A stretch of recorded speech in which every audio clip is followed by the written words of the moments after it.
Good evening, everybody. Hope you're doing all right. It's great to see you all this evening.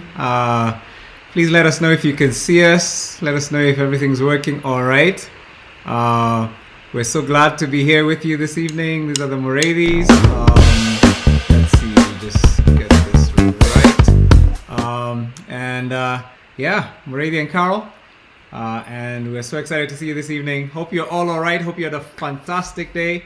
Please let us know where you're watching from, if you're on YouTube, and also let us know if you can actually see us. Like I said, we've had quite a few tech hitches, so we want to just make sure we're not talking to ourselves. So tell us if you're there, where you're watching from, and we'd just love to stay in touch with you. Kara, if you can see some people on YouTube. Yes. Is there anybody there? Yeah, can they see us? John Irongo watching from home. Awesome. Means Where you can hear home, us. John? Home. Let us know. Home He's looking forward to life transforming. I think I know that guy. I think home must be near Kasarani somewhere. So Yeah. just tell us where you're watching from. It's great to see you. Today we couldn't do our usual Facebook live as well, just because of the hitches we were getting with all the tech. Yeah. Hopefully we'll be back to Facebook next week. But it's great to see you all, and hope you've had a great week. And please settle down. Please grab something that'll keep you warm. Hopefully, maybe, I don't know, some of you eat late. Kenyans eat late. Huh? Like if you're those of you who are watching from the 254, you know how we do it. 10 o'clock is dinner time. Yeah. But those of you watching from other places, you eat early. Yeah. Like our house, we are early birds. Huh? We've already had our dinner actually. This is actually dessert. Yeah. So what are you having in your cup? This is this is actually turmeric and cinnamon So tea. you guys can see. Yeah. The relative size of our cups. Yeah. All right. There we go. That's also very typical Kenyan. Yeah. So yours is what? Turmeric and cinnamon tea. It has some lemon and it has some honey. Okay.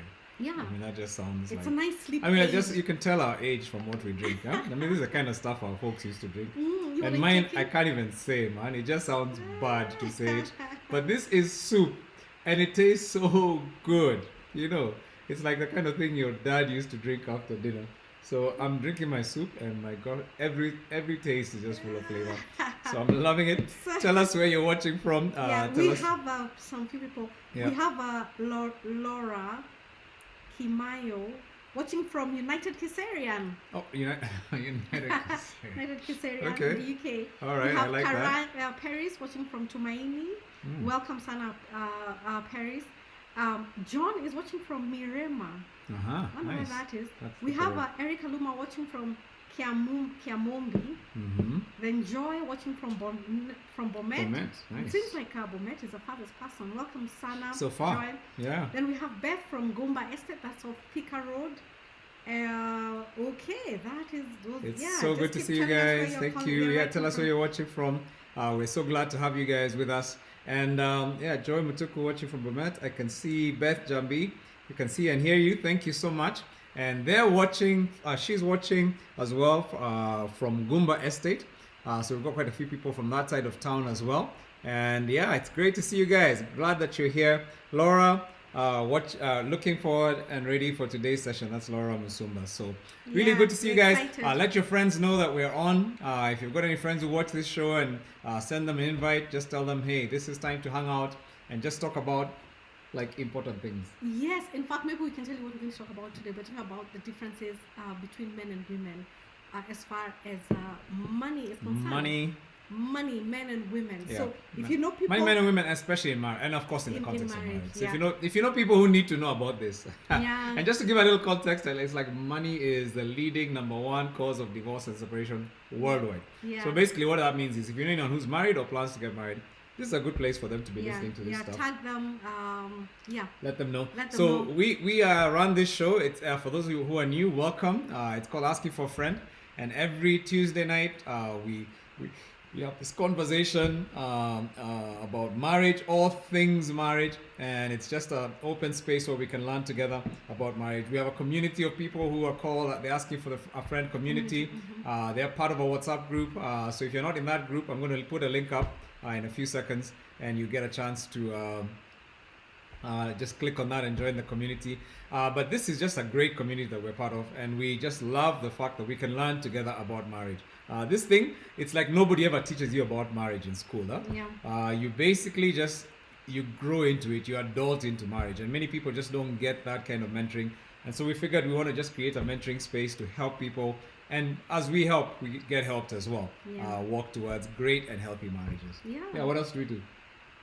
We are also pastors, believe it or not, for those who are joining and may not know that. We are also authors, we're speakers, we're marriage coaches.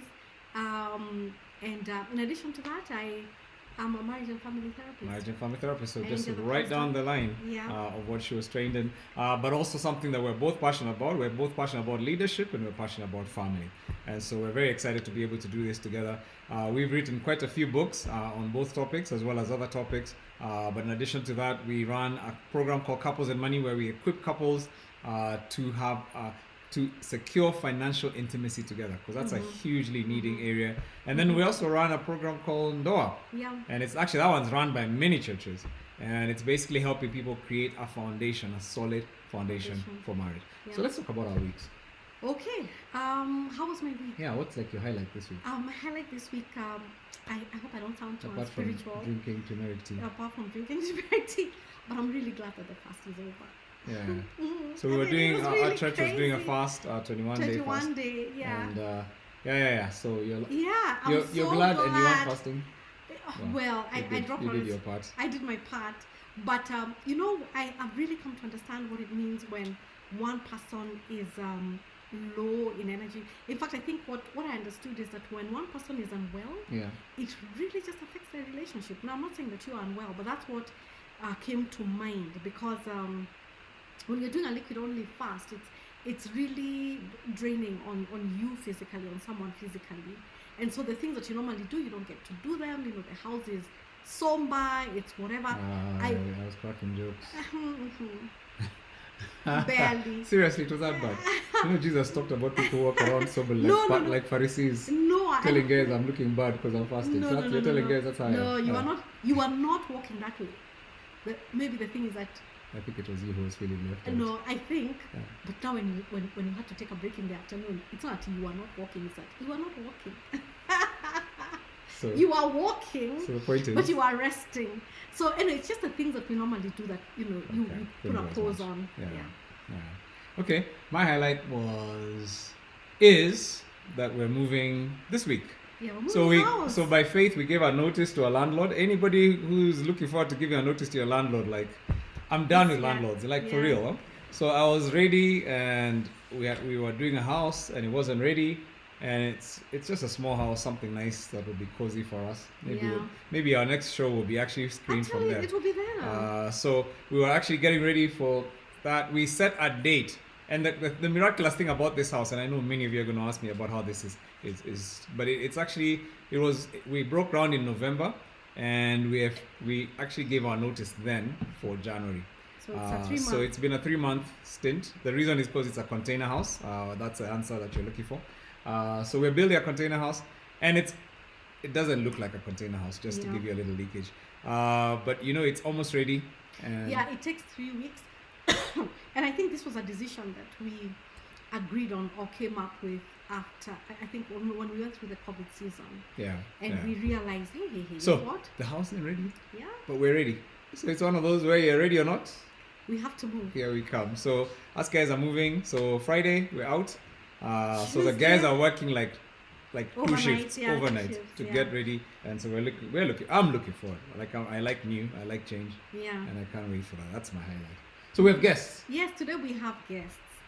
Tell us And about our guests, they are in our waiting room. Now they've So- been married for So I hope they can come in, because we've Yes, tried this we- a couple of times. The tech has been a bit weird on their side as today, well. Yeah. So we're going to just introduce them by faith and then see if they can actually join us. Yeah. Yeah. So our mystery guests have been married for 10 years, and they only have 2 children. I think there's more work. Watch your pressure.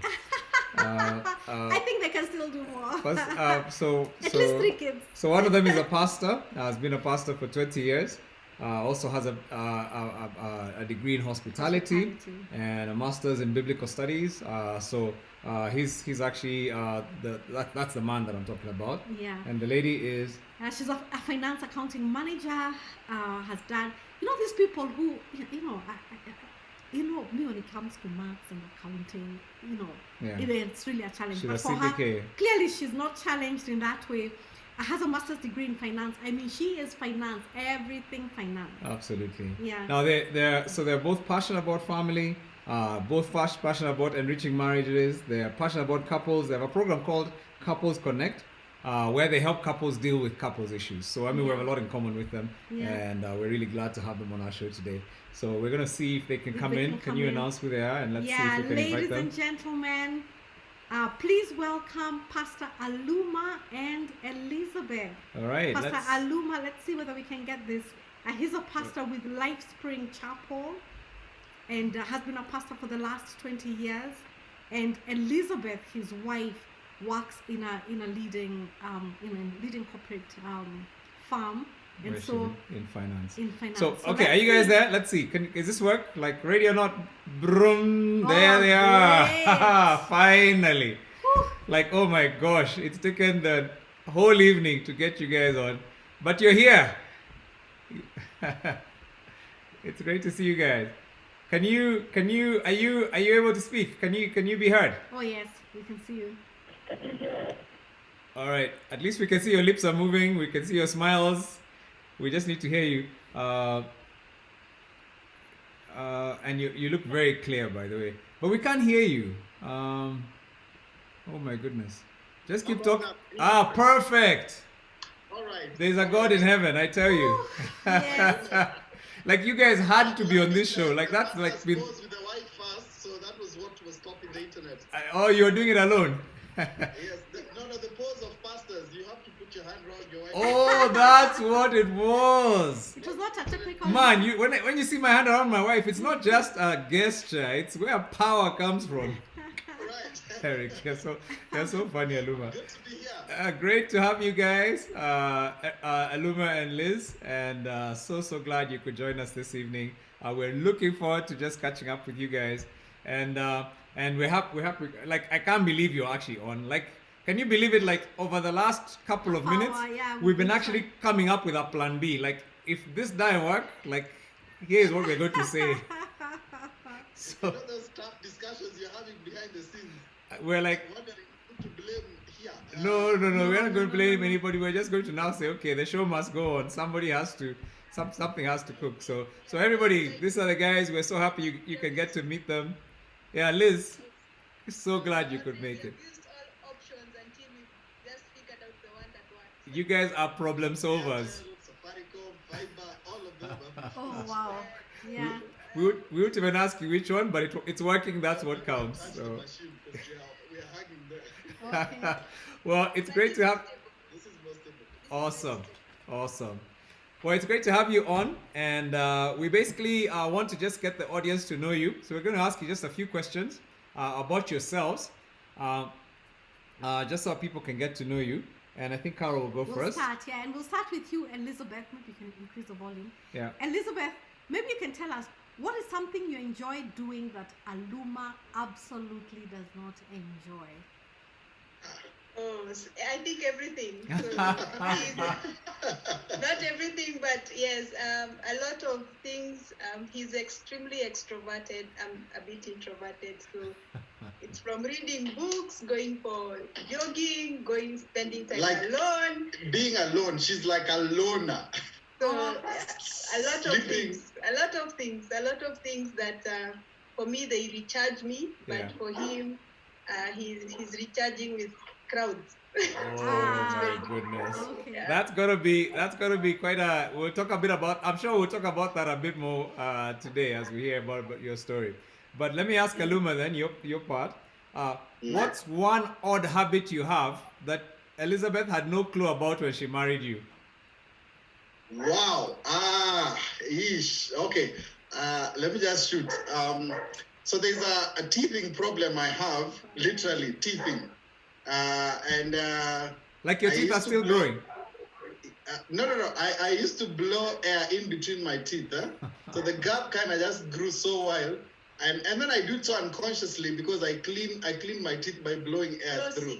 So I floss with my tongue in a sense, and my wife really gets annoyed because it makes this very annoying sound, which I'm like, who even notices that? If they don't sleep in the same bed with you, they wouldn't notice it.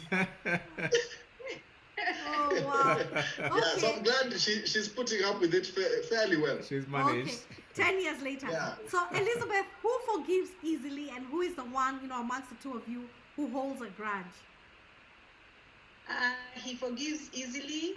Saying sorry is like second nature for him, and his personality is the kind we need to resolve issues. We forgive each other. We pray about it. It's finished. I think for me, I review it. I think about it. I go through the motions. So it's clear. It's clear. He is very upfront, and he believes in being very upfront. You're left with that pain over here in the throat. Yeah. It's like But a listen in potato. Alala, I sleep in this. Oh, you sleep. Yeah, but I've learned from him. It's easier to resolve issues quicker. So just say sorry and go through the motion of the whole forgiveness thing, and then you'll deal with the emotions, and it's okay. So that's a great lesson I've learned from him. I love that. And is that amazing? You feel good. I know she's never I told am you. that good, man. I really feel good. But it's true. We learn so much from our spouse because we always marry. Opposites attract. Opposites, So yeah. it's so powerful what you just said. I love that, Elizabeth. Aluma, your final question. What marriage advice would you give your younger self? 10 years later, I'm sure you've got some thoughts. You'll be like, man, What? if I could just go back 10 years at the altar and tell this guy, what would I tell him? I think for me, marriage, I would say having a clear mission from the onset. Just a sense of coming together around something that you feel together you could bring energy, because that's where the sense of teamwork and things rotating around one thing makes things much easier. We've journeyed through marriage with various perspectives here and there. We're just, in our 10th year coming around to, this is what we want. This is what we feel gives us energy together. And it's an amazing feel. So I wish, I've seen those conflicts arising from those kinds of differences. So I guess that's what we'll maybe talk about today. That's such a deep answer, man. I was not expecting such a deep answer. Yeah. But you have to be easy on yourself, because I think most young guys, when they're getting married, have no clue what their vision is, huh? So I still remember when Carol would ask. Whoever does have a clue what they're getting themselves into. I remember Carol asking me, so what's the plan? And I'm What's like, the 5-year plan? what do you mean plan? Your plan is It's consoling to know even Carol asked that question. So go easy on your younger self, man. Yeah. If I was to be asked that question, you know what I'd answer? Yeah. Things are different on the ground. Yeah, but you see, we grew up. See, we're growing up. we're growing and we up. caught up. Things I are mean, the different, problem is when you put so much pressure on the young guy, and the Yeah. guy is still figuring. Let's figure out each other. That's the plan. Let's figure out each other together, Yeah. as opposed to give me the plan. Yes. For me, it was give me the plan. Yeah, it was giving me. So anyway, Aluma, you're not alone on that one. Yeah. So anyway, Thanks. we're so glad to have you guys, and thank you so much for agreeing to be with us. And this show, as we said, is called Asking for a Friend. And every week in our Andorra Tuesday. community, every Tuesday, we'll have an opportunity to ask a question, and people will have vigorous discussion on it. Today, I just must confess, I think the question we pitched was a horrible one, because the discussion was extremely muted. I think today was the most muted discussion we've ever had.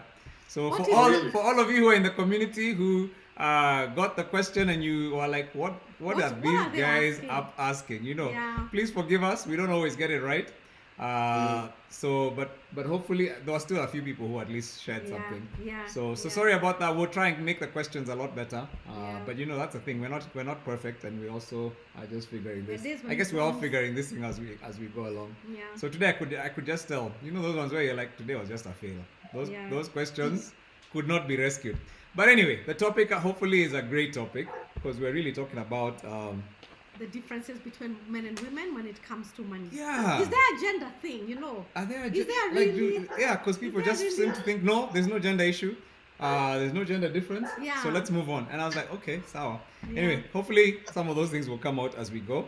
But yeah, how do you get to people to see eye to eye as As a far couple. as money is concerned? I guess that's what we're talking Yeah, about. yeah. Yeah. And you know what? I'm really glad today that we have Pastor Aluma and Elizabeth, Yeah. because I'm sure you have a story or two about your About money your own journey. money journey, yeah. Yeah. You know, you've been married for 10 years now, and I'm so sure you have a story or two about your money journey, and you know, and so on.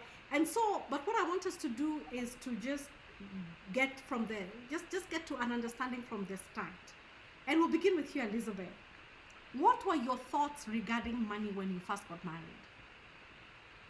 You know, we all come with certain ideas, and you know, this is the way we're going to manage money, or you know. So, what are some of your thoughts?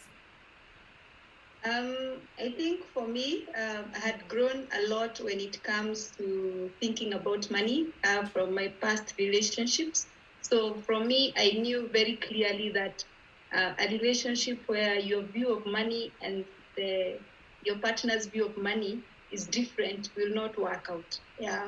I think what I had learned is that I think, let me give an example, is if for me 100 bob is something I can give a beggar, and for you 100 bob is your lunch and supper, you know, honestly, that relationship will always have an issue, which is what I had in my previous relationship, because I was working, and for me, from my background, my family, so that whole idea that if we have a different attitude about money, it will not work. Okay. So I met him. He was pursuing being a pastor, pastoral trainee, raising funds. I was working. I was broke. He was very broke. He was raising money, so I had my own house. I had my own job. I was okay. I was paying for my masters. Yeah. I was wondering what to buy. You know, whether I buy a car or what to do it. So I realized if we were to make it work, then you must have the same attitude about money. It would not have worked otherwise. So from the point we started dating, I think I made it very clear with him. My money and your money must be one, because it won't work. Tomorrow I'll give somebody 5,000, and you'll be like, "That's my rent," you know. So and you see, I had realized this had bred resentment. It had bred lack of understanding that honestly, when I did give somebody money, it meant I can give. It's my money, you know, that one. So Yeah. I think for me, considering I was marrying a pastor, I had assumed I would be very poor. Yeah. So it wasn't going to work that we have a different attitude about money. So even from the moment we started dating, I think our budgets had more or less come together very early on. So- because it's just very critical for me that he can't take me out with all his rent money, and for me, I refuse to eat it, because you know, I tried, guys. I tried. you know, he'll take me out and he'll have spent, borrowed, probably, and then Loaned even. loaned money to take me out, and I don't see how big of a deal it is. And you buy her Chinese trying to make an impression, and she eats a spoon. And I don't But like yes, it. and then she didn't like it. I'm like, do you know how much? Okay, fine. So for me, I think that worked. That early on, that was a resolution I think we had, and it was important. So first of all, I just have to say that's very impressive. I mean, I'm like, you knew you're married, you're this corporate woman, you've got a job, you're doing well, paying for your masters, but you're like, I'm ready to marry a pastor and be broke. I mean, first of all, that one, I'm just like, I'm sure there are people watching who are like, oh, you lost me at I was ready to be broke, huh? So yeah. So that's I'm saying, you know those favorite words of scripture, but God. I mean, really, this is those ones that I use. But God, she was headed that direction, but God had mercy on me. So that's the first thing. You're ready to be broke, but then number two, it seemed like you'd had some negative, or you'd seen money causing strife? Was that at home? Was that with No, friends? Was that in other relationships you'd been in? Where was that you'd had that gave you such a strong desire that no, Your money regardless needs of to whether be- I earn more or you earn more, money has to be united? Because that's actually unusual in our society today. So yeah, where did you get that from? I think I came from a relationship where it had bred resentment because I was earning, he wasn't earning, and for me, change, pocket change, I don't even know where the money, the 20 pops, I don't know where. So that pocket change actually had brought resentment because Wow. I could give somebody, I could lose it, I could waste it on buying something that is really not important, yet for the person I was dating, it's like the whole world. So that had bred resentment because you see, I was doing okay, and it is not out of malice. It's not out of any form of. Wow. Yeah. So I'd seen what it can do. I can give, and he would be very resentful So because once he's bitten, probably thinking he doesn't have that money in his pocket, yeah. and I'm giving somebody. Yeah. Oh wow, Interesting. that was very interesting. How about for you, Pastor Aluma? What were your thoughts? I mean, she had her thoughts, which is we need to have common values as far as money is concerned, almost like we need to have a common pot. Was it that way for you? Well, wow. So let me say this from the onset. When we started dating, for me, I don't come from a very money-minded family. Let me just be honest. My dad did all the monies, whatever was. We never had anything like come discuss money. So I was very green, and to think about being a teammate of someone who is handling money or handling money for the two, I was very, very careful that I don't mess this relationship because of money. So I was a bit anxious about how that would be. So we dived in the very first time we did Mizizi. We did the budget, and that was actually I think that was back in 2000 something, way back when we were dating, and when we did Mizizi, we did the budget and did a joint budget, and that budget is sort of, in a sense, what has evolved to what we're using today. We never changed, but that was the first time we actually sat down to say, let's think of a budget. So that also just opened me up, and so for me, this journey was just learning how to stick to the budget, which is still work in progress. But yes, we've come a long way in that sense. So I was green. I was. I didn't have anything like goals, putting up goals. I live for the day. I live for the moment. If we have it, we have it. If we don't have it, we don't have it. I mean, that was the kind of background I came from. We saw the days of going to the shopkeeper with a piece of paper that had a secret note from your dad saying, hey, give this guy a few things. We'll sort this thing at the end of the month. And we saw those days that my dad would buy juice. So me, I was very easy. I didn't have any, in a sense, strong values that led my financial life. So and here I was. So this was really a learning thing for me, and we were all open, and that's why I was very eager to adopt something that would look like it would work for us. I mean, for a guy who wasn't working, and I'm raising support, and we just met, and she gave me her ATM, her PIN number, and told me, "You're the Wow. guy. Sort things out." And I was like, okay, let's do a budget because I'll mess up if you leave me with all this money.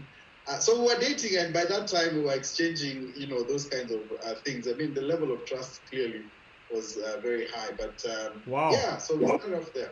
Now we're going to come back to this because I think there are probably a lot of people with a lot of questions, Elizabeth, about how suicidal are you to find a guy who Yeah, I also think so too. who That you're was giving your dangerous. ATM card and PIN because you're dating. I mean, Wow. my head's just reeling right now as a father Yeah. of girls. So we need to understand a bit about that. But we're going to come back to that. But I just want to, I think for me then, hearing your background, if I was to meet a young couple in that situation, I would predict right away that you're going to have some significant issues when it comes to money. And so maybe I could ask you, Aluma, what are some of the issues then that began to emerge right from those early days just because of because you're saying you're coming from a background where it's relaxed, money is not an issue, It's like take it easy, go easy, Then your wife's coming from a place where she's driven, she's this finance person, she's pushing hard to do it. I mean, you've got very different perspectives, and yes, she's telling you, okay, here's a card. What are some of the challenges you faced from those early days? Well, she may not also have mentioned this, but part of her family background now is that they come from a family that is very independent when it comes to money. Get your money, do your stuff, sort yourself out. Or everybody's You get independent. explain. Everybody, yeah. Our family, I think all of us have done CPAs, whether you are the lawyer or in ICT. Wow. That was basic. So as CPA is basic. Certified public you accountant. leave school. Can't even me, my mouth is almost falling when you meet someone who tells you CPA is basic. But Now you leave school before you join campus, you have to do CPA. So all of them are like that. All of them have these financial disciplines. And so she came in with that. And here is this village boy, in a sense. Well, I wasn't a village boy. I was Island's. He was an intern. Island's intern trying to get into this guy. So with the kind of conflicts we started having, one was I tend to live. I was, let me say, careless. Not thinking much beyond today, tomorrow. And so for me, one big fight we had a lot is I was okay living in the negatives. And the negatives means you borrowed and borrowed and borrowed and borrowed, and you are still breathing, so keep going. And for her, as in the idea that you could actually come to zero in your account, let alone a negative, was unheard of. Yes. And so I remember I had a threshold, a threshold. My account has never gone below that. And so this guy I meet, he actually thinks I have money. Me, I'm telling him I don't have money. you say you're broke and you have 10K in your account. Seriously? And you're broke. I'm like, please talk to me, my friend. So those were our first issues, because me, I had this thing of, money will come when it comes. So it was very careless, and that was So you're basically spending impulsively or spending without discipline. And Liz, that time, are you still committed to, we have to keep a joint account, we have to manage? He gave me heart attacks because I can't believe somebody can live, spending all your money. I am actually paying for my master. So you can say I have to budget, I have to, I have plans, I have goals. So it was really heartbreaking, because you see, I'm also trying to be the girlfriend, I'm trying to be the lady, but this guy is just beyond. Me, I'm a visionary. This maneno zingine tuachane nazo. It was hard, especially because you see, we are dating and I need to feel like I'm a lady, I'm trying to be some. But when you meet him, he honestly, like, he can live at zero.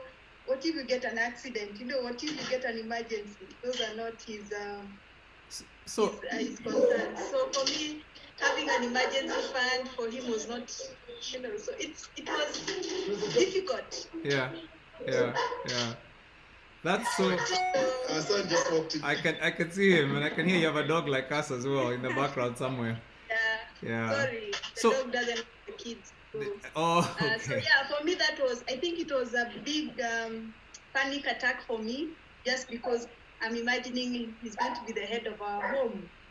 So you guys, let me just ask now. You're smiling, you're laughing. It looks like it was a very fun time, but I suspect it wasn't, huh? It wasn't. Maybe there was some Very tears. scary. Maybe there was some angst. Maybe there was some. How? What was that like? Yeah, what was that like? What was that season like when you're really stressed about that? For me, it was very scary, because I had these values of being open to my husband, money and everything. Yet I'm so scared from the values he has. He can actually ruin us. Yes. Honestly, he can ruin us. I may wake up tomorrow and not go to work because I don't have transport. Yeah.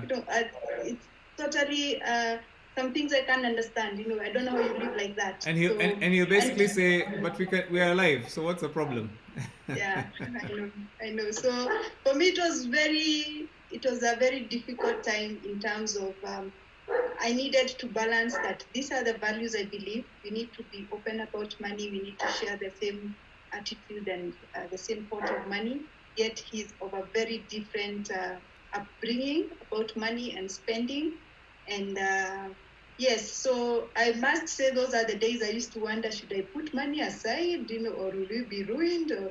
And just avoiding the temptation of being dishonest, so I think it was a lot of just praying to God, So I'm happy that he's grown from there through a lot of tears and a lot of difficulty, but he's not the same person. I have to appreciate this has really, we are totally different where we are right now. But that point, it was very scary for me because I'm the wife. I need to hear him, listen to him. Yeah. And from his personality, his ideas of investments, some of the things we did,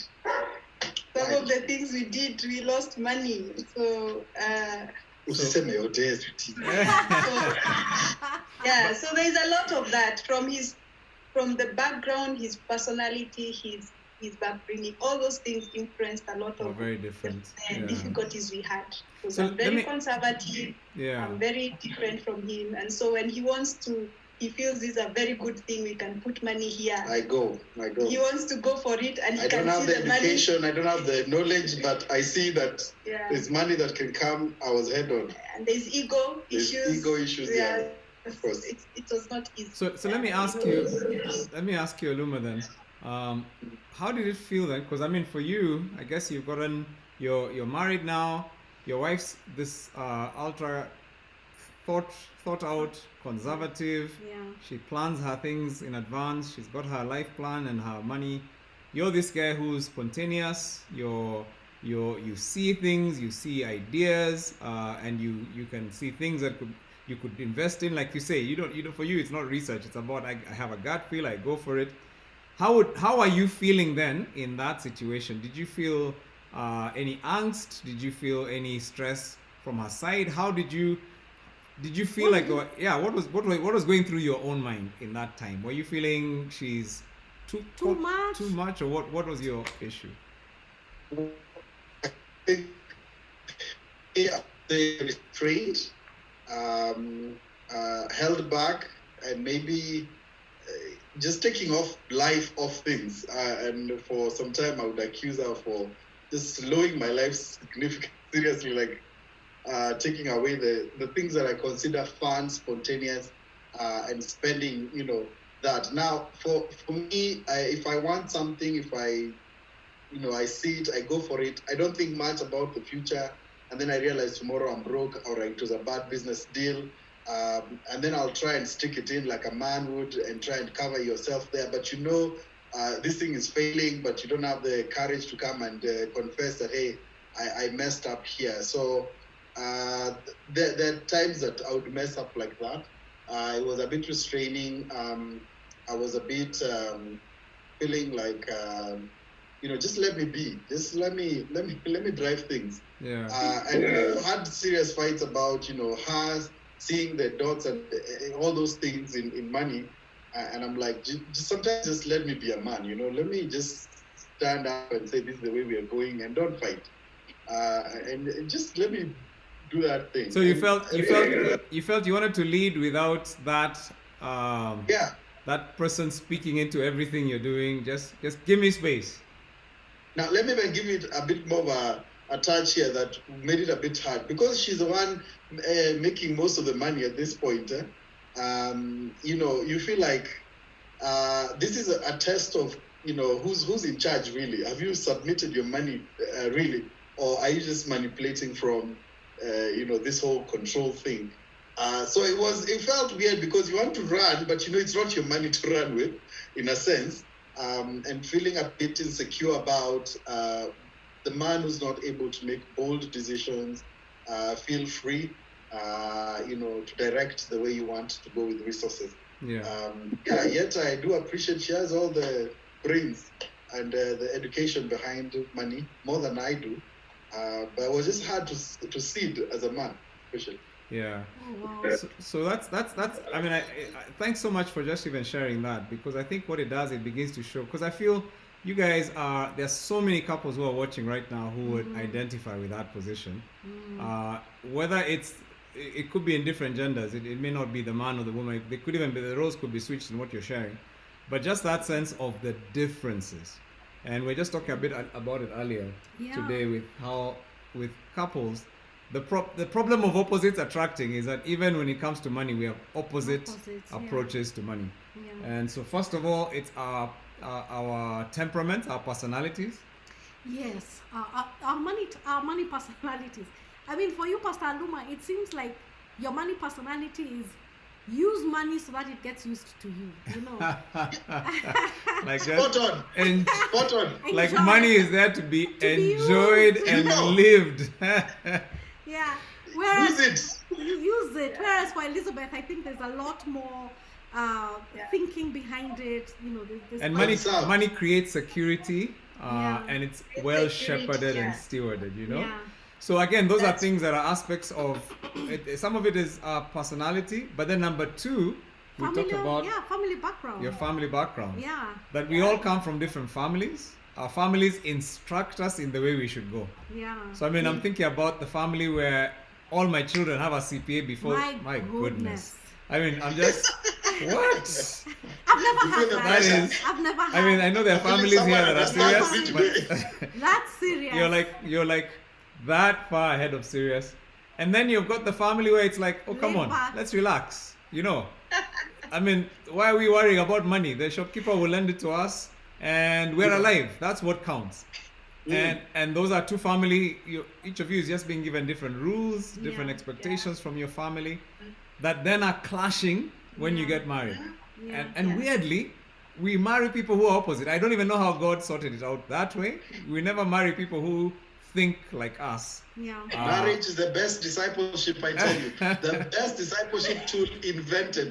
Yeah. Yeah. In addition to just the family backgrounds that we're coming from, this actually came up today in asking for a friend, where someone asked a question of how can you be transparent and honest with one another? How is that even a possibility? And you guys are modeling that so well.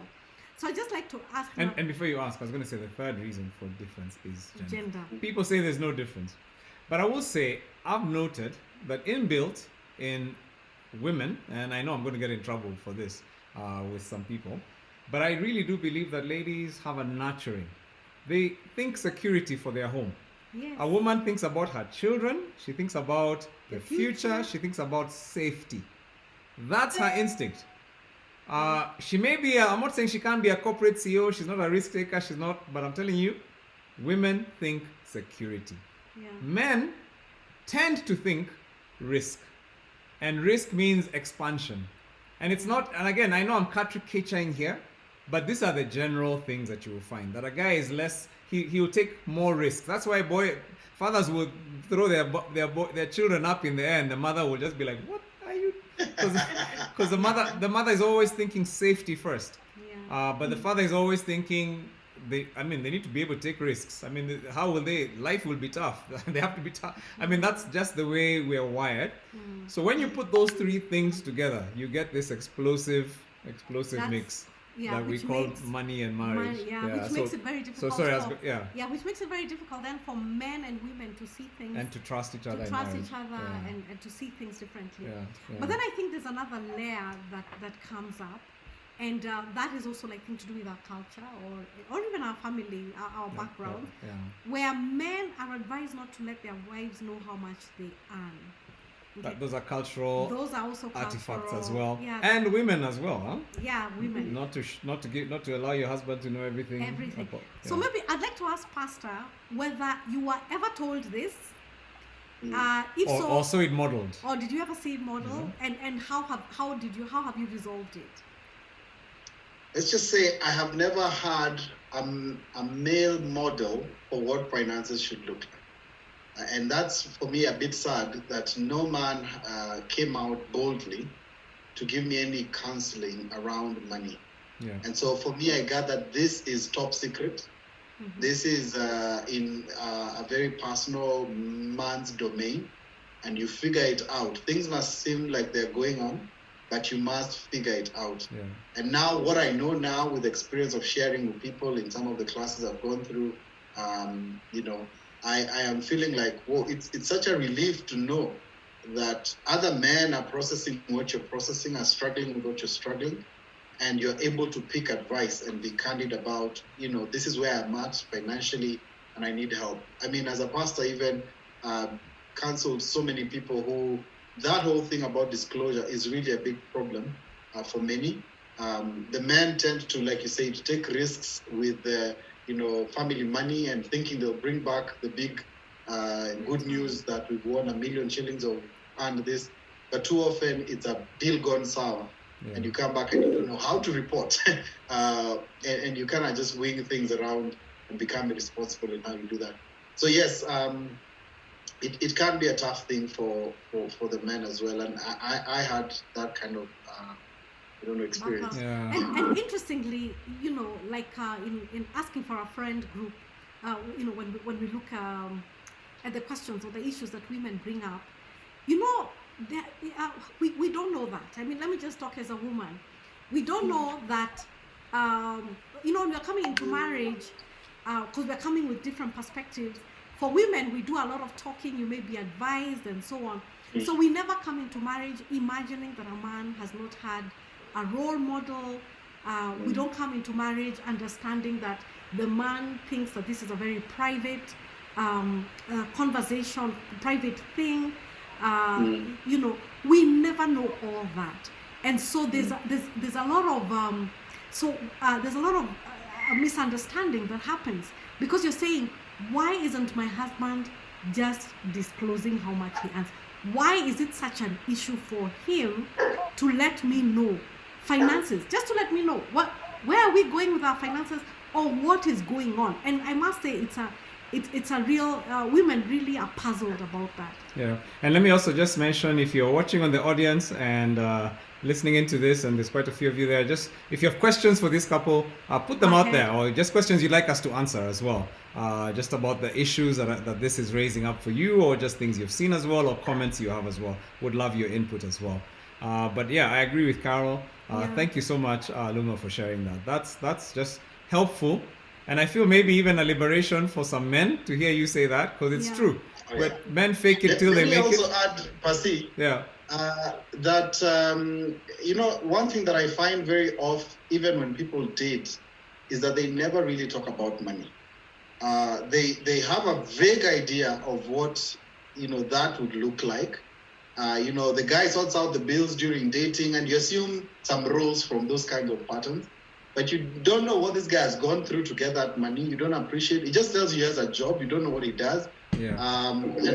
And I'm finding myself counseling a lot of young people who want to get married, but really have no understanding of what will happen financially, or where are we at financially in terms of, what have you put on the table? Because having those discussions early gives you a sense of, starting to break those stereotypes, those beliefs, those cultures. You kind of get a feel of where are we heading, what kind of money discussions will we be having. And so for us, like I'm telling you, the Mizizi book, that budget book, really kind of brought us to the table. To start saying, hey, there is more to this than these figures. There's a story we're trying to tell each other. There's a story we want to paint about us in the future. And yes, it comes together here. So let's come as often as possible on this table and talk about this. And that was a big part of also our dating, which I find many couples are not prepared. So, you're running into, sex, kids, and all those other things. But this part is kind of, people just glance through. And then when you're in the mix, figure it out. Yes. Yeah. So what I could ask, for the sake of the women who come into and we're going to get to you, Elizabeth, but for the sake of the women who are so perplexed and they don't know what to do with their men, Pastor Luma, what would you tell a woman who's listening right now and her husband is faking it, and blowing money and probably in debt and not disclosing? What would you advise that kind of a woman? Because it gets very very distressful. So do you want me to go first or her? I I'd love to hear from her on that question. That's a really good question. Okay, Let her answer. fantastic. Because she's the one who's actually dealt with that, you know. Yeah, sure. She's the Let me expert. address the kids while she answers. I think for me, I've seen the issue of prayer. Prayer has really helped, because I think when you take these things to God in prayer, Yeah. I've seen some investments come to an end. I saw the end earlier, but he doesn't see the end. And we are seeking more money, and I don't know how to tell him. I don't know. You can push, but it won't work. So I've seen God. He was in prayer, and he felt, yeah, it's the end of this. So let's close it. Okay. Yeah. So I felt the release and faith and believe in God through prayer and just praying over whatever it is. If you feel like you need him to come to the table, you need him to discuss. Being forceful doesn't work. Being forceful doesn't work. Making him go through a guilty trip doesn't work. Yeah. A lot of things don't work. Yeah. You will not work in. There's so many ways you try. There are days I've wanted him to invest. There's an opportunity, real opportunity, and I've done the numbers. I have everything, but he doesn't see it, and he's the head. So I thank God. I have come to a place of accepting that he is the head, and however much, and I know I'm right. I can't get him to. I cannot do things without his support. Okay. I think I agree to that point. So there's an element you appreciate who you are in the marriage, and men want respect. Men have egos. Men want respect. Don't treat him like he doesn't know what he's doing. He doesn't know what he's thinking, even if it could be true. So let me ask. A lot of things I've learned don't work, and so for me, I felt being the things that work is respect.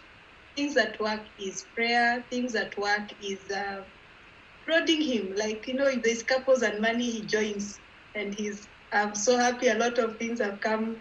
I've just fallen into place. Wow. Just agreed with me.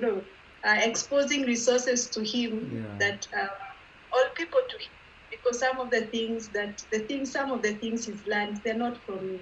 So that helps. So if he has good company, I think men listen better from another man. So in a way, especially finance. So there's a lot of, for me, I've learned about prayer and learned that a lot of things won't work. Those women advices, some won't work. You can't force him, you can't push him, you can't guilt trip him, you can't punish him, you can't, all those things won't work. What I'm hearing you, Elizabeth, say, which I think is very profound, and I think it's easy to gloss over that, but I think it's so critical.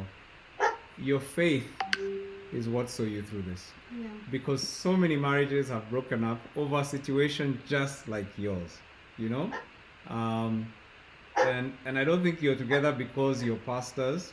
I think you're together because you had a faith that allowed you to trust God even when things were not good, even when things were really, really hard. And I hear you say that because I think there's somebody here who's listening to this and may not be getting. I really want someone to pick that, because if a marriage without faith the challenges will intensify, and you will always find those difficulties will definitely put you apart. So your faith is number one that I heard, and then number two, which I thought was also very interesting input there, is she said men tend to learn well from other men. Again, we're talking about gender differences. People say there are no gender differences. I think this is very modern psychology. It's not even psychology. Even psychology teaches there are differences. But I think maybe just in the milieu we live in, everybody thinks anything you can do, I can do better. So there's no difference between you and I. We're just it's just our biology, but everything else the same. No, it's not. And one of the things about men that's very interesting is men tend to learn, and part of this might be cultural. I'm not even saying it's hardwired, but men tend to learn well from other men. Yeah. They listen to women, but they learn best. So if you're trying to get your husband to listen to you, how many times any women listening who will agree to this, you've been saying the same thing over to him for like 3 years, and then he went to his buddy's house, and the buddy said the same thing, and he came back and told you, "Hey, you won't believe what my buddy said." You're like, That one you've knocked it. Serious. I've been saying that. so the fact that you've so learned true. to say, I need to just make sure, I need to pray for him, and also make sure that I'm hopefully putting him in spaces or allowing friendships to form around us where he can be influenced by other men. I think those are the two things I really picked from Elizabeth there. Yeah, fantastic. But see, if I would just add on that one, I think even as couples, being intentional about the kind of friends you have, and choosing those and saying we want these kinds of people to influence us, and therefore we're not just casual about our relationships. We know that when we interact with certain people, it's because we can trust them to a certain level to impact us as much as we are impacting them. Yeah. So for me, I think even around my money behaviors, being in circles of men who model some of these things I'm looking at, like I told you, I didn't have models, so Yeah. I'm happy when I spot models. I hang around such people and see that. So we've been very intentional to have in various marriage communities that have really been helpful in that. So providing that kind of men accountability, men vulnerability, and being able to face each other. I love that. Do you wanna I'm ask going this to ask, question? before we ask that question, Yeah. because it's still along, it's Jennifer's question, but before we get there, Pastor Aluma, your wife has said, expose him to other men or to other. Let me just explain how a woman would do that. Because a man can tell when he's being put in a box. Oh, okay. Eh. Wow. Does she do that very well? All right. I think for me, like, I know where we were in church, there are 10 people who are doing certain things, big things. The brother is very investment minded. So I remember as long as he's able to speak to these people about money, even if I challenge him in the house, I'm sure he's going to ask somebody, because of course he would take mine 100%. But one of these men, the men I know, he's going to people who, are going to get him to maybe see my point of view. I don't know how to put it other way. So at least I knew if we visit somebody, because you see, I could be badgering him about something, but when we visit somebody, I know they're going to have a man talk, and that item could be just discussed. And he'll come back with the same solution I was giving him. Let me give you a tip here, Carol. A very simple tip that I think works. If you are the woman and you praise your husband in the company of the men that you want him to hang around with, my goodness, you just melt me into that circle. If I hear you speak highly of me among a certain band, and I bring that honor, you want me to hang around and a lot. And those spaces are very easy to open up with, because you already have this esteem. Your esteem is really high. You're coming as a to be resourceful in that kind of company. That's fantastic. Thank you for that. That's a great insight. And Elizabeth, you're clearly a woman of wisdom and faith there. Let me just add on to what you said. I think the big thing is faith.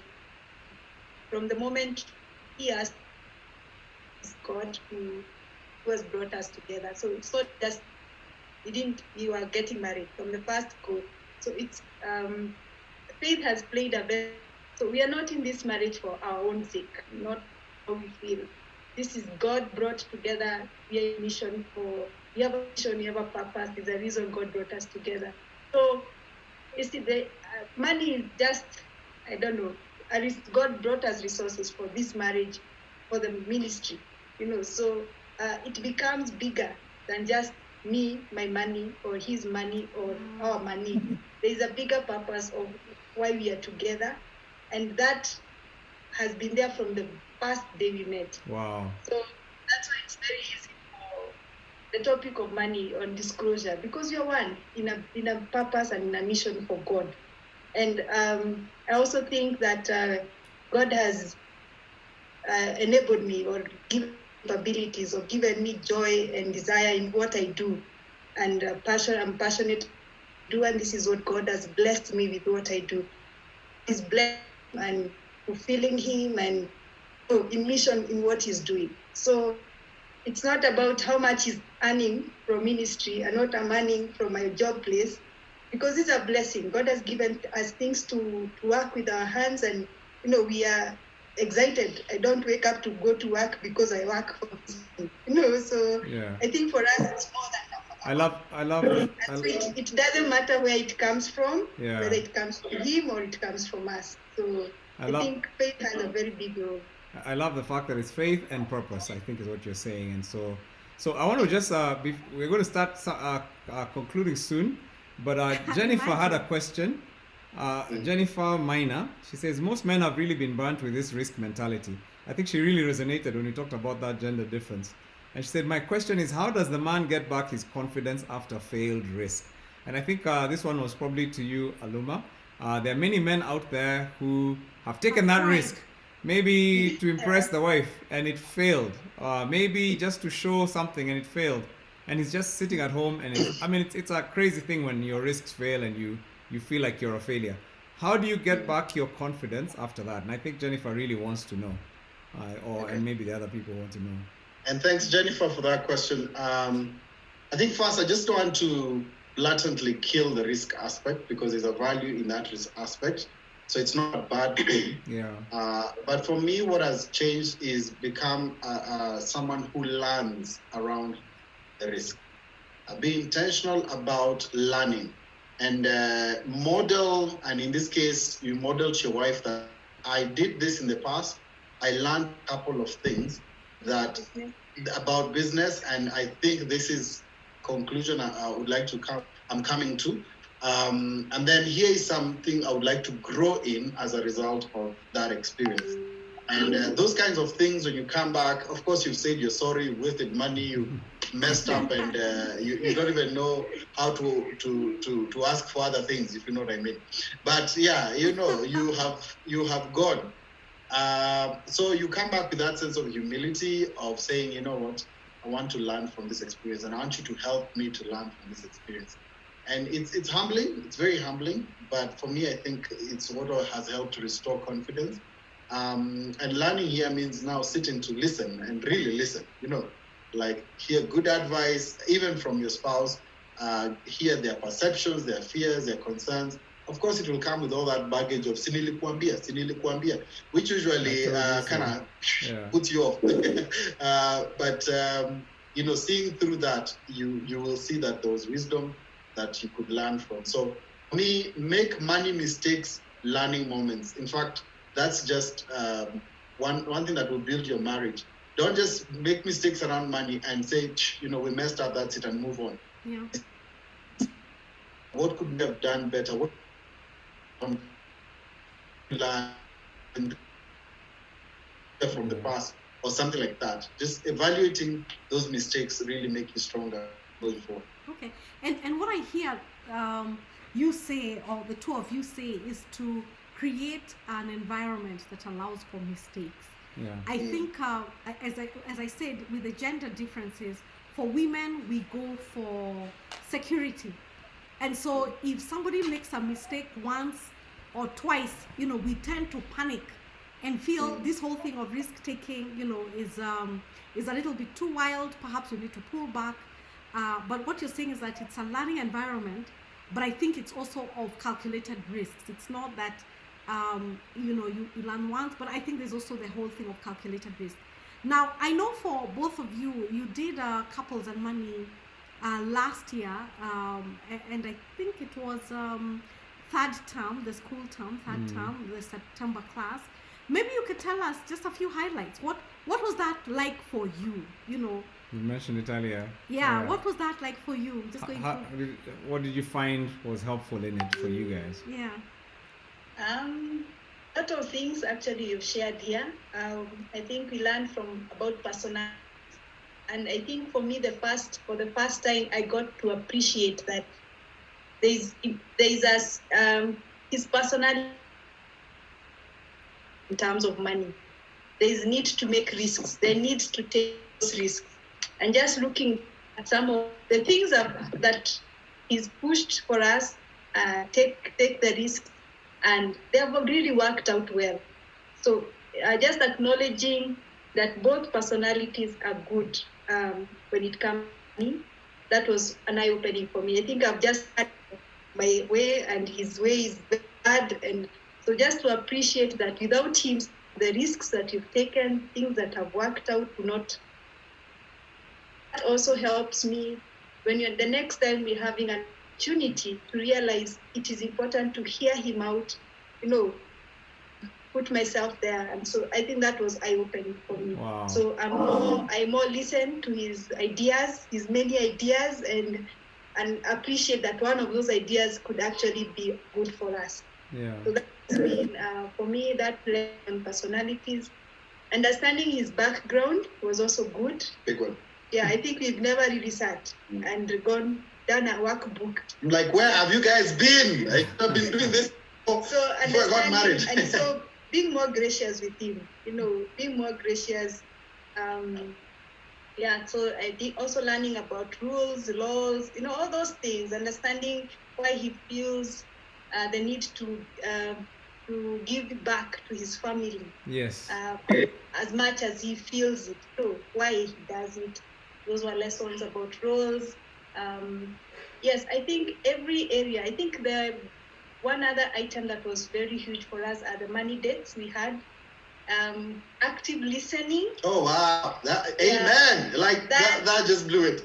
I love that one. If I would just jump there, money dates for me was a big highlight. Having safe money conversations and not feeling like you're walking on eggshells or this is about to end up in a big fight.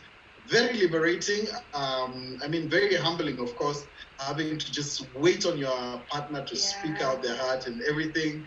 And then soaking that in and, like, I feel you, I understand you, but I have a few things I want to throw back at you and not being able to do it as we would. So that was, for me, a big one. And we've enjoyed our money dates since. They've just become, part of family now. We now do it on Sundays. We are reviewing that, and we've seen that as an important part of our meetings.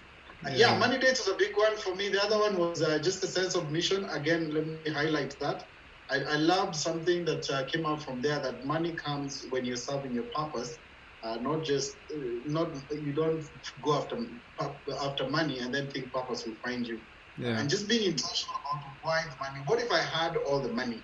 What would I really do? And we've not really thought, okay, why are we hustling, going to work, doing all these things? So that and just like, so that you buy the next big thing and become another big thing that you manage, and just stresses you. So those were good lessons. I think for me, Couples in Mind were an eye-opener, life transforming for us. Something that I'll tell anyone out there thinking about it. Don't think about it, just come and do it. It will help. Wow, thank you. And it's just great to hear you guys say that, because we're actually starting a new season of Couples and Money. And I know that you guys, you're going to be part of the facilitators. I'm excited. Amen. Along with a lot of some of the couples who've been sharing on this show as well are going to be facilitators. And one of the things that's exciting for me is just to see couples come to the place where they begin. I loved what Elizabeth said, seeing your differences not as threats but as gifts, beginning to appreciate what the other person has that you don't have, because without a risk-taking helper, then you find yourself in a place where you can't. You're actually in a poor place when you don't have somebody who's opening up opportunities and helping you think creatively. But also when you don't have somebody to structure your thinking and your spending, then you can end up being very poor also. and just how do you see your strengths as a help? And so, we're really excited that you guys are going to be part of that as well, part of that Couples and Money family. Yeah. And we're looking forward to that. Yeah. Now, I think for us, what we say is seeing eye to eye is not automatic. No. Yeah. It's not. In fact, nobody is born seeing eye to eye. Couples don't come. If you find that you're having issues with money, don't beat yourself up, because seeing eye to eye is not automatic. It's not. In fact, somebody today in the group asked, so how is it that you can see eye to eye? Yeah. And I think what we're saying is You're- that it's not possible. you're not born with it. Yeah, not born with it. And yeah. just like you don't learn how to be a CPA and go to and do the stuff that Elizabeth does by sitting at home and desiring it. Yeah. You actually have to put in some work. It's the same thing with marriage. I mean, some of these things, if you want to succeed and do well together, then you actually have to put in the time and the investment to actually grow in your marriage. And that's why we're passionate about couples and money, because we really believe if any couple, and this is not, it's not for special couple, any couple who is willing to put in time and investment to actually build their resilience and understanding of how to work with money together can actually become a phenomenal example, can actually become financially free, but also not just financially free, but work on purpose together. Money will not end up dividing them, but will actually end up uniting them. Yeah. And you know, like I say, at my age, I've got enough of my peers who talk bitterly when it comes to women and money. Yeah. Because for them, it's just not been good. When they think of their wives and the way they handle money, and I say they passed because many of them are even separated from their first wife because of this issue and inability to understand how to work well together with money. Yeah. So what we're saying is it's not automatic, but anybody who puts in the time and effort will actually be rewarded. And God actually wants us to be good To stewards. be good stewards. And Can I throw in a spanner for the men? Yeah. That sort of works for us now. Sitting among men and hearing men talk about money and just the way they are bossy around it or they are in charge about it, I usually am the first one to confess that even right now, I'm operating on a budget. My wife, in a sense, she's the big budget manager. So we agree on the principles, but then she sort of frees me, or she's the one I consult and say, can we do this? Can we not do that?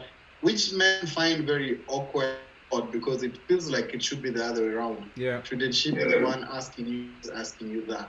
I don't consider that slavery. I don't consider that a mistake. I think it's coming from the fact that she has strengths that I don't have. She's able to look and project and plan, brings those things that I used to think I just has and all that, but she brings them up and you say, oh, this does actually make sense. If we do this within a few months, we will be able to be here. Absolutely. And I've appreciated that. That's actually good advice. And not thinking you're just killing. Absolutely. That's what it's about. And it's learning to be a team, learning that I need her, she needs me. We're created to work together. By myself, if the two of us were the same, then one of us would be unnecessary. Yeah. So we actually are needed. We're both necessary. Yeah. Yeah. I think there's a story you were even telling me I earlier think this week. even as we've been having this conversation, we realize that lack of transparency, even as Pastor Aluma said very, very clearly, it's not because people are evil.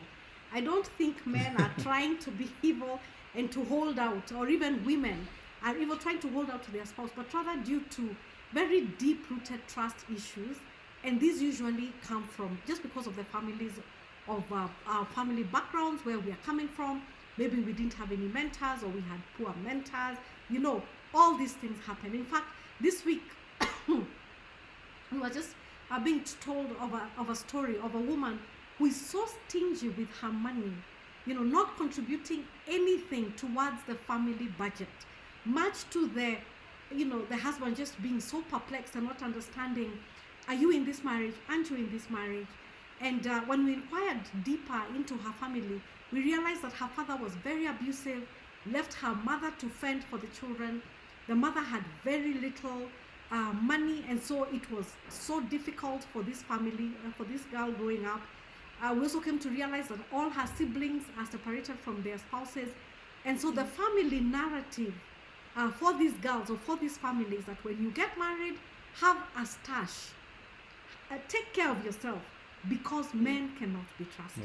Yeah. So you come into marriage with that self-defeating story, and then you're trying to do your best to stay married to the guy, or to develop honesty, to develop transparency, to develop trust.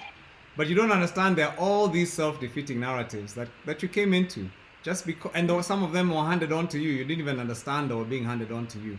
And that's one of the reasons why we say we want to give this opportunity to couples to free themselves from past shackles and bondages, and actually to learn to work well together. And I think for me, one of the things I love about you, Aluma and Elizabeth, the fact that you're pastors, but you're so authentic with your story, Yeah. and that anybody listening to you guys would say, my goodness, how did they make it? Yeah. And then to see you now being the ones who are actually able to encourage other people with your marriage, to be able to say this is what it means to have God in our marriage, to say we have a future and a hope together, you know. And I think for me, that's just a testimony that, you know, as long as you're willing to put God in the middle of this thing and to give your part, God will play his part as well. And that's what we're saying to any couple who's watching tonight. God he's there. He's the founder, he's the author, he's the one who came up with your marriage. You don't have to be the one to try and figure it out. You just need to give it to him. And then allow yourself to get into a place where you're investing. You will not reap what you've not sown. You will not just have an automatic marriage and you've not invested. How do you get into spaces where... And some of the investment may be starting where Liz was praying. Because you may want your husband to even get into a space, or your wife to get into a space where you can learn together, but they're not there. Yeah. So it begins with just sowing in prayer and just praying for them and praying that the enemy would remove the blinders and that unity would come, and committing yourself to a season of that. But then the other thing then is to be able to do things. And one of the examples is Couples and Money. It's a great class for you. Like I said, we're starting, we have an intro class coming up starting this week. And then we'll kick off the season. And we want to give a little.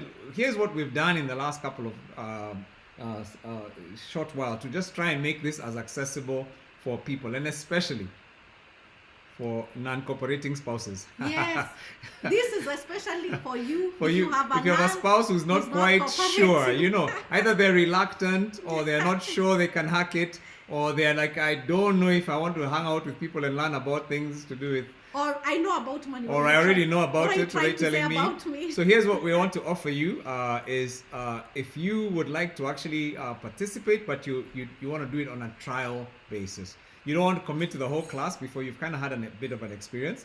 So what you just need to do is link up to the Ndoa community. You'll see the link there.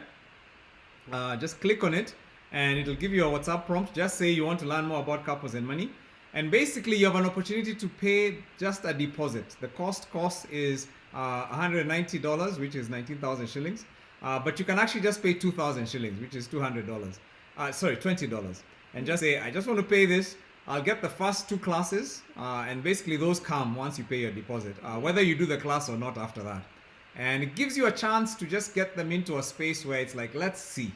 Yeah. And if at the end it's like, I hate this, it doesn't work for me, or I'm not ready, this is not the right season, that's okay. But at least you tried. At least you tried. But at least this was one way we felt, rather than just making it where you have to come in and commit to the 10 weeks, just commit to 2 weeks, give it a try, and then see what you think. So click on that, let us know. And even if you don't want to do Couples and Money, you just want to be part of the Ndoa Couples community, the couples community of people who every week we're able to ask for a friend and also just grow together in our marriage. Click on that link. I would love to have you part of the community. But yeah, if you're interested in Couples and Money, then make sure that you're part of that. Yeah. So click on that. And as we conclude, I would really like for the pastor to pray. Pastor Aluma, please pray. Pray for the non-cooperating spouse. because because usually people can tell, you know what, and women, I must say, see this, as we said, security is a big thing for us, and so we can tell when things are not working very well. But it's not just women. Sometimes it's a woman who's too busy or something. Yeah, sometimes even the woman sometimes can. Or maybe there's just been hurt, and you're Yeah. like, I'm not sure I want to go this road again. To try. Maybe you're trying to get your wife to take this experience, and she's like, I'm not sure I trust enough that I want to take this journey. So there's going to be different experiences. Yeah. But as you pray, as Carol says, if you just pray, because we believe in prayer, just like what Elizabeth said, with prayer, all things are possible. Just one sec. Jennifer, you said, what's a money date? That's one of the things we teach you in Couples and Money. And it's basically a safe way to have money conversations. That you actually look forward to so much, it actually becomes a date. And so if you're interested more, you can and we always actually say safe, because usually money conversations are full of tissues and tears, you know. So, anyway. All right, Aluma, Pastor Aluma, if you could just lead us. Father, we thank you. It's been a good time just sharing our story and that which you've been doing in our lives. We acknowledge this is you. Lord, you said, where your treasure is, there your heart also will be. And sometimes we want to give our hearts to people, yet we want to keep the treasure secret. Yet these two, you made them to come together. So thank you for couples in money. Thank you for this forum that we are able to bring, in a sense, our hearts, those who are closest to us, look at even those things that really matter most to us. We pray, therefore, that, Lord, you bless this community and bless everyone here. I want to pray for those who are considering this course, and particularly those who are having challenges, even committing for one reason or another, and those who are here who are feeling like, I wish my husband was here, I wish my wife was here to hear this, we need to sign up for this. Father, I pray that you would be the giver of speed, you'd be the one who gives. I pray that, Lord, you would help these marriages to stand, even in this day and season when things seem to be falling apart. We pray that you'd empower marriages here to overcome these financial differences and difficulties around gender. Father, we ask that, Lord, you bless just this ministry as it continues to impact many couples all over the world. Lord, ask for your hand in it. Thank you so much for a good time. We pray your blessing for everyone who's been able to tune in, and that, Lord, from our discussion here, that, Lord, you prompt them to act in obedience. And for anyone who does not know you, that they would come to acknowledge you, oh dear Father, as their source, as the one who guides, as the roadmap, as everything that they need in their marriage and in their finances. So thank you so much for just a privilege of serving your people by sharing that which you have done in our lives. Do bless us this evening. This is our prayer with thanksgiving in Jesus' name. Amen. Amen. Well, thank you so much, guys. This has been a fantastic. You guys are incredible. You're so easy to talk to. Yeah. Time really I flew. did show you my shirt. What does your shirt It say? says God wants to use you to do something big and amazing to change the whole world. So that's our brand. This sort of summarizes our mission. My shirt is, my wife is also wearing the same shirt right here. I've been made to wear it. Yeah, I made to wear this just so you know. This is the brand we go by, but we believe it for everyone who's watching. God wants to use you to do something big and amazing, even in the space of your finances, to change the world. And that's what I see I love what it. this couple is doing. So God. I love it. Thank I love you. it. Thank you, Thank you. guys. Thank you so much. And thank you, everybody who's watching. I hope this has been a great afternoon, evening. I hope it's been inspiring for you. I hope you've learned something that you can take and you can use. And my goodness, look forward to seeing you Next Tuesday. next Tuesday. Yeah. All right. Good night, everybody. Good night. Bye.